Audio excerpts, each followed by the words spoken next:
Welcome to a Foxy Tech Tips tutorial on using an Instagram Reel as a template. If you find this video helpful, please consider subscribing to my channel and liking the video. Open up Instagram and go to Reels. It's not possible to use all Reels as templates, so you will have to find one that has it enabled first. You can tell if a reel can be used as a template by tapping the 3 vertical dots button in the bottom right of the reel. Then, if you can use this reel as a template, you will see the Use as Template option. Also, it should say Use as Template in the bottom left corner of the reel. You can tap it there or in the options.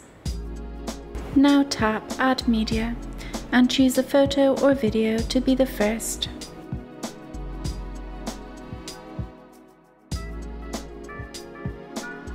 Tap Add Media again and choose the other clips and then tap Next.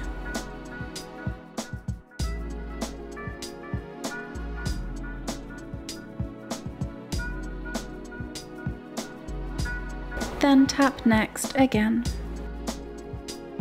You can edit your clips here if you like and add text or music or whatever. Then tap Next. Now you can share your video to Reels. And that draws an end to this tutorial. Please like the video if you found it helpful and subscribe to Foxy Tech Tips for more Instagram tips and tricks.